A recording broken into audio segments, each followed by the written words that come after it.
All right, so I'm finally ready to make a video where I talk about the sound differences between all the vintage 6550 tubes. I keep getting a lot of questions about these tubes, whether it's from my YouTube videos or posts on Reddit, or especially when I list some of these tubes on US Audio Mart or Tube Gear or Headphone. One of the first questions I get is, how does this tube compare to that tube sound-wise? How does the gray plate 3-hole compare to the solid gray plate? How does the solid gray plate compare to the solid black plate? How does the black plate halos compare with black plate D-getters and so on? And I get that. I totally get that. And I feel that I'm finally ready to provide some meaningful assessment and opinion about these tubes after having lived with them long enough, exposed myself to the sound of these tubes long enough to provide some meaningful opinion and assessment.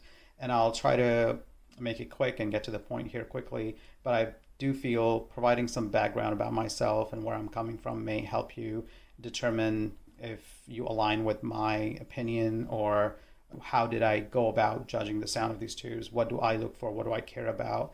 And that may help you decide whether you want to give any weight to my opinion or not. So real quick about myself, I got into tubes fairly recently, about 2 years ago. I started with a smaller EL84 tube amplifier and gradually transitioned to EL34 and eventually to the 6550 and KT88 tubes. I'll talk about my journey and experience with those tubes and tube amplifiers in another video. I got into the big tube, the 6550 and KT88 tubes, when I picked up my McIntosh monoblocks. And I started with Russian and Chinese tubes, and I was perfectly happy with them until I decided to tube roll some of the NOS tubes. And I started with the GE 6550A tube. And the difference I found there was so overwhelming that I decided to go out and try all vintage 6550 tubes. And that's how I started the journey. So as you can imagine, it's been a fairly expensive endeavor for me to go out and grab quads of every single version and iteration of this tube. And I didn't know what I was going to get out of this exercise going in. I didn't know what I was going to like. My logic and thinking was telling me that the new tubes, the current generation tubes, the Russian, the Chinese tubes should be better because they're made today. They should be using the latest and greatest advances in manufacturing technology to achieve good quality tubes and sound. And I found that to be the otherwise, disappointingly. So I'll talk more about that as I talk about these tubes individually. But I would say the two big problems with the current generation tubes is, one, the quality seems inconsistent sound-wise. I've had tubes from a brand and use them, and then I get another batch of the same tubes and it sounds slightly different and it doesn't give you confidence in the sound quality. The second is related to, again, quality, but on more of a physical terms, in terms of longevity and how long the tube is going to last. I've had match quads, match pairs, and one of them will blow out. And I primarily deal with vintage gear. I prefer vintage amps, and some of these new tubes have taken out fuses on my amps, and it's very scary. So I try to stick to vintage tubes, and vintage tubes have been great around consistency with sound quality as well as longevity. So I prefer that. If I get a TungSol, let's say version 2.1 or a 1.2, and I get another batch, completely different year, even with different label, one is Sylvania, another is RCA, another is TungSol, they sound the same, they look the same, and for the most part, for all the time I've used them, it looks like they're lasting the same as well. So those are the reasons why I prefer NOS tubes. And I'm sorry to say this, but I feel like the worst of the vintage tubes is better than the best of the current generation tubes. And I'm not biased about that. I'm basing it on many tubes I have swapped and listened to and experienced. But that doesn't mean that there won't be a good quality tube out there in the future. I know there's a revival of the 300B tube, the Western Electric 300B tube for the SCT amps that's made here in the United States to the standards of Western Electric, and maybe even better. We would hope something like that would happen with the 6550 and KT88 tubes as well. Anyway, I digress. So another thing to know about me is that when I look for sound, what I prefer is I like the mid-range. That's my priority. I like the vocals to be clear and forward and good vocal separation. I like my highs to be sparkly and airy and non-fatiguing without any harshness. That's what I look for in highs. And then when it comes to bass, I'm not a bass head. I like musical bass. I like bass to flow along and play along with the rest of the frequencies in music and add to the overall music and not overpower it. So I really like that tight musical bass. And that's what I look for in the characteristics, the sound from these tubes. As far as my system is concerned, I have the Tannoy GRF speakers. These are folded, backloaded horns, so they render bass differently. I love these speakers for the way they do bass. My amplifier is the McIntosh MC275 monoblocks. My preamp is McIntosh MX110. And for the digital piece, I have the streamer and DAC, which is Veeam Pro for streamer, and DAC is RME-ADI2. And my source for all the music has been Tidal. So there was some methodology to this madness, some objectivity to this whole subjective process. I've tried to keep everything constant while I do my assessments. What that means is I keep the system the same, everything I've just mentioned, and then I try to keep the same reference songs and playlist. I listen to it on each one of these tubes. So I have a list of 50 plus odd songs that I go through and cycle through on each one of these tubes, sets of these tubes, to listen to and look for nuances and pay attention and take notes. Having said that, let's talk about the sound differences between these tubes. And rather than calling it sound differences, I prefer to call it my preference. So I'll talk about my preference with these tubes. As you can see, I've arranged the tubes here in chronological order with TungSol 1.1 all the way up here on the left and the subsequent iterations of the TungSol. And then there's the GE straight bottle and Sylvania straight bottle. And they were introduced in that chronological order. I didn't know what to expect. I didn't know this going in, but the tubes are pretty much arranged in the order of my preference. Like I said, I didn't expect that, but that's the reality of the situation. And to make it a little easier, I would like to classify these tubes into three categories: Tier 1, Tier 2, and Tier 3. Let's start with Tier 3. Tier 3 would consist of the gray plate 3 holes. These tubes here are interesting in that they're all gray plates and they're all 3 holes. One from TungSol, one from GE, another one from Sylvania. And the one thing I would change here in terms of order is I would move GE over and put Sylvania next to TungSol. These 3 tubes tend to be most affordable of the group. So if you're trying vintage tubes, if you want to tube roll and get into vintage tubes, these 3 tubes give you an opportunity to do that at a fairly low cost of entry, relatively speaking. Now, what's interesting is each one of these tubes sounds different. They have their own house sound, if you want to call it, signature sound that comes from each of the manufacturer. TungSols, all of them, all 5 of them, maintain the TungSol tone and sound signature for the most part. And the Sylvania is quite different from that. And the GE is even more different than that. So in order of preference between the gray plate 3 holes, I prefer the TungSol most, followed by Sylvania, followed by GE. Now, remember, this tube here I thought was the best tube ever when I switched from the new tubes to GE6550A, and I bought not one but 2 quads of the GE6550A because that was going to be my end game tube and I was going to be done.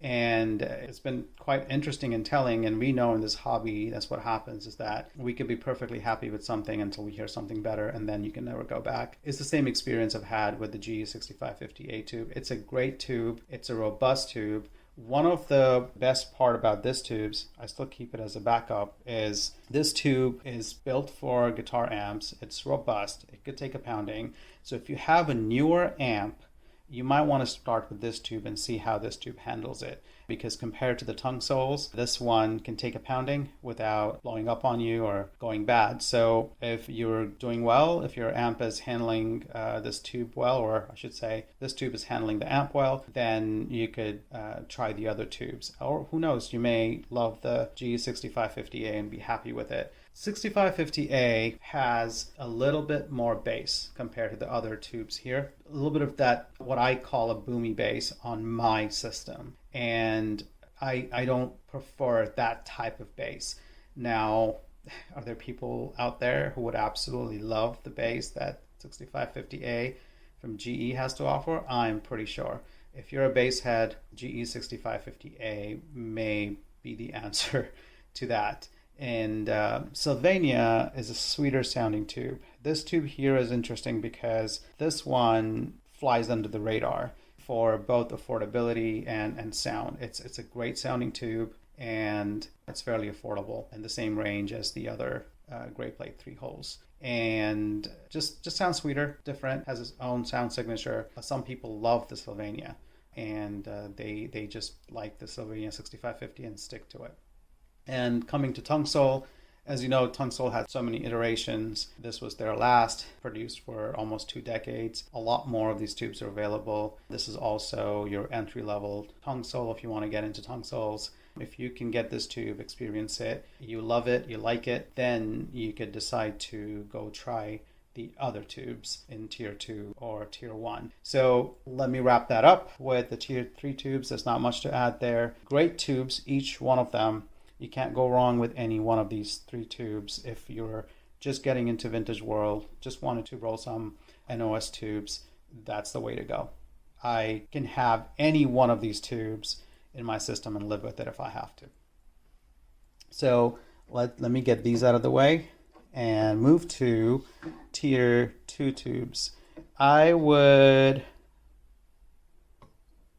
want to classify the TungSol 2.1 solid gray plate with halo getters and 1.3 solid black plate with the halo getters as tier 2.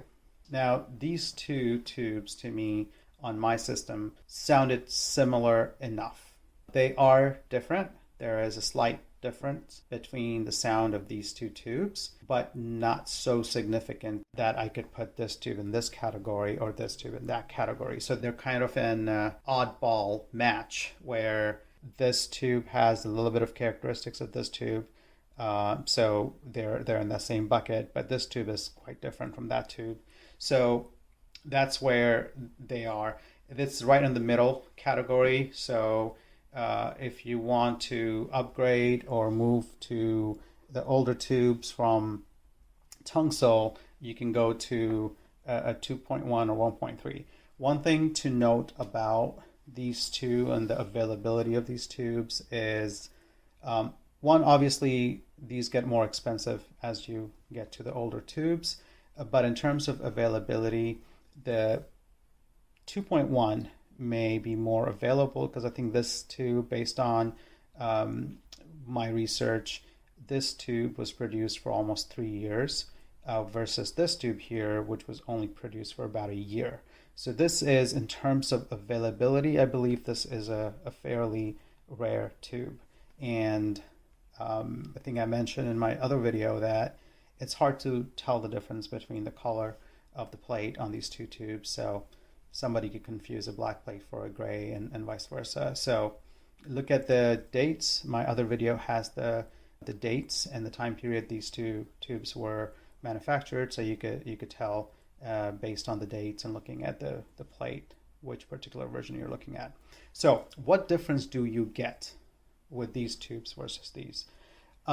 Essentially, with the gray plate 3-hole and solid plate halos, if you think about it, these are all the same tubes, except there's some differences, right? One thing is different. These 2 are same, except this has holes. These 2 are same, except this is black plate. So it's got this signature TungSol sound. They have that. What happens at this level here is you get a slight more clarity, a little bit more clarity around all the frequencies. The bass get slightly refined. The vocals get cleared up a little bit. The highs sound better. And you could tell a good, I don't know, percentage-wise, how would you even calculate it? About 10% to 15% difference. You could tell. You could tell things clear up. It's obvious enough. I think in a blind test, I should be able to tell the difference between this tube here and one of these tubes. So that's that. And again, the prices are going to go up as you go up. This is a fairly rare tube, so this may be more expensive than this one here. So that's the tier 2 tubes. Now coming to tier 1, these two tubes here are by far the best tubes I've heard on my amp, on my system. And there are some tubes that you just hear and it just hits you. The difference between these two tubes, let me just talk about that first. The difference between these two tubes in terms of sound is fairly minimal. You can't really tell, maybe 5% difference or something like that. These are solid black plate with triple D getters. This one, 1.1, has all the D getters up on the top. 1.2 has the 2 D getters on the side and one on the top. Very similar sounding tubes. I would say these are the holy grail tubes. This tube, it's one of those tubes that makes you smile and makes you cry. I mean, it's one of those tubes that after I put it on, I did not want to take it off. I just wanted that tube to just stay in my system, and I was like, I'm done. And in a way, I was, because there's no other tube to test or tube roll. And so I had done my A/B project that I planned to do, which was to listen to quads of each one of these tubes in my system and try to find which tube I like the best. I don't know why I like the oldest and the holy grail of the TungSol 1.1 tube the best. It's like a cliche, but that's what it turned out to be. So what makes these tubes holy grail, and what makes these tubes tier 1 and my top preference? Okay, so the treble, the highs on these were the best. The mid-range, the vocals on these tubes are just to die for. I mean, I just felt like I was in the recording studio. The speakers had disappeared, and I was in a recording studio with a singer in front of me and the musicians around me. And that's the kind of sound stage, the horizontal, the width, the depth, the vocal clarity. It was as if I could reach and grab the singer. That doesn't sound right. But it's as if the singer is right in front of me and I could reach out and touch the singer. I give up. So that's the vocals and the bass. The bass was just smooth and buttery. After hearing that bass, I had to discount a lot of other tubes. And that's where that is. The bass was great and to my liking. And again, like I've said, you may or you may not prefer the type of bass I prefer. So this is the tube that brought smile to my face and tears to my eyes at the same time. And that's what's magical about it. It's just beautiful. And to put it in simple terms, these tubes on my monoblocks are simply the best sound I've ever heard. And that's why I have called it quits as far as pursuing other systems, other gear. And I believe these tubes have helped me achieve my endgame system. So these are my endgame tubes. And I'm glad TungSol didn't have 20 other tubes. Otherwise, I would be chasing those as well. So these are the oldest and they are the best. There's no way around it. The sound, the presence, the clarity, all of that is undeniable. And if you hear it, you'll know it. I have sold a lot of my tubes to Aegis tube amplifier folks who seem to love these tubes and seem to concur with my opinion between the GE and TungSol and the gray plates and black plates. So this has been confirmed. It's not just me. There are other folks who are able to confirm this as well. Now, coming from Headphone world, before I got into living room setup with the two-way stereo, I was into headphones, and I could tell you that headphones are not forgiving when it comes to the sound and nuances, because cans are sitting right on your ears, and you can discern any nuances and changes. And I've got that confirmation from the headphone guys that my assessment is valid. Now, I'm not a tube seller. I am pretty much out of tubes. All the inventory I had built to do my AB project, I've done that, and I barely have like a pair or two left. I've kept my favorite tubes. I've kept backups of some other tubes that I would like to keep. And other than that, I was liquidating my inventory, and I've done that. And I've sold almost all of my tubes, and I'm done with that. So having said that, I hope this video was helpful and you were able to learn something else from it. This is probably going to be my last installment on the 6550 tube, as I'm done with it. I'm now moving on to the KT88 tubes. I'm currently ABing the KT88 tubes, and I'll make a video on that sooner or later. I hope you are able to tube roll and find the tube that you like. As far as these two tubes are concerned, I would say if you have them, keep them. If you don't, be careful about where you get them from. Make sure they're well tested. Get them from a reputable seller or dealer. I want to conclude by saying that the biggest revelation I've had in this process is I've come to understand and fully appreciate now that the tube is the amplifier. I mean, we know that a tube amplifier uses tubes to amplify the signal, but we don't fully appreciate what that means until you tube roll and you see that the tube literally defines how your amp sounds. This tube here is the amp. So tube rolling has been a game changer, and tube rolling, I would say, is an amp changer. So the tube is the amp. So thanks for watching. Hope you learned something from it. Hope this video has been beneficial. I hope you find your sound, and I hope you find your tube, and it brings smiles to your face and tears to your eyes. Thank you for watching.